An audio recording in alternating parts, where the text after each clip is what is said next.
In the Impact segment tonight, federal judge Vaughn Walker has nullified the votes of 7 million Californians who passed Prop 8 in November 2008, saying that marriage should be solely between a man and a woman. Judge Walker ruled yesterday that Prop 8 violates the rights of homosexual Californians. So, who is Judge Walker? Well, he's an openly gay man appointed by President Bush the Elder. He has publicly called for the legalization of narcotics and is often libertarian liberal in his rulings.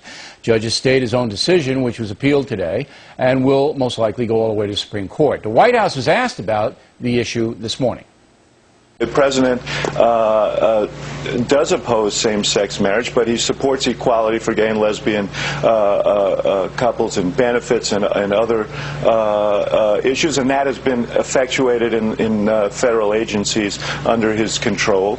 Interesting, President Obama opposes gay marriage. Joining us from Chicago, attorneys Samara Holder and Jennifer Smetters. Ms. Holder is a Fox News contributor. Ms. Smetters is a family law practitioner.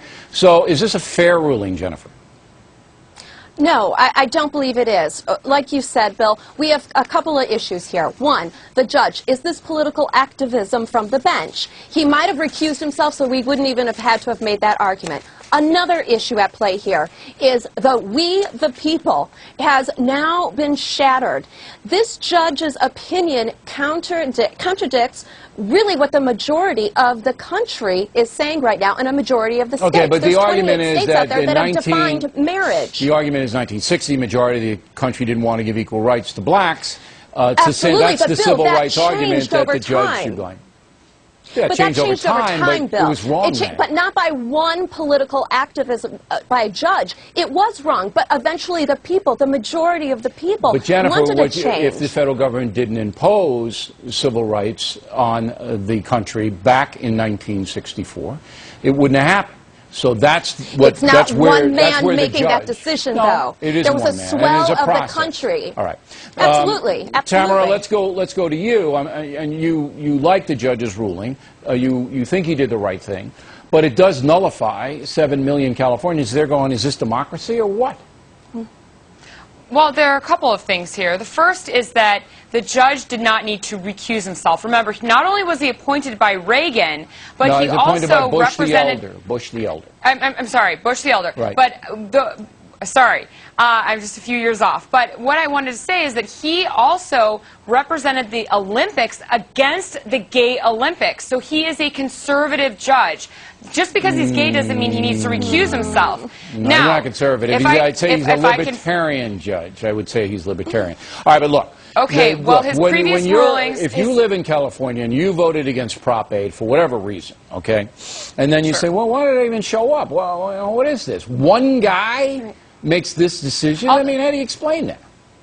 I'll tell you why, because our Constitution needs to be protected. Remember, Loving versus Virginia in 1967 made it illegal for blacks and whites to marry. Just because it was a law does not mean that it was a legal law and it was a proper law.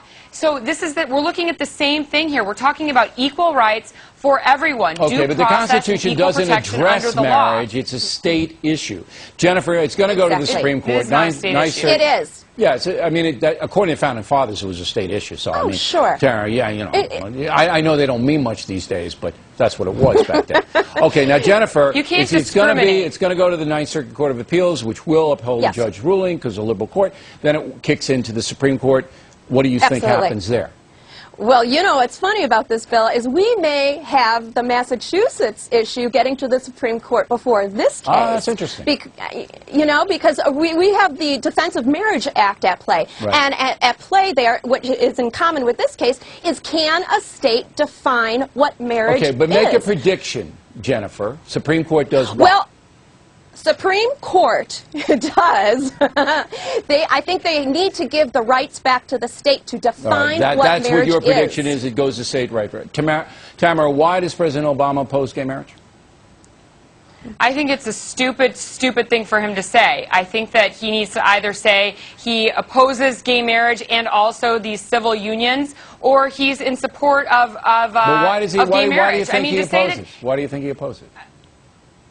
I don't know. No, I mean, I wish we could get a reason from him. Can I finish? Right. I wish we could get a reason from him instead of from Axelrod and his administration. Why do I think? I can't speculate for the president. Because I don't know either. I mean, I'll sympathize with you. I don't know why the president is against it either. I mean, And I think that he should have Tradition read at this play here. decision. Okay. Bill, Well, look, it we're could going be to follow this tradition thing. and definitions. It goes to the Supreme Court. It will be a states' rights versus human rights issue. That's what we'll come down to.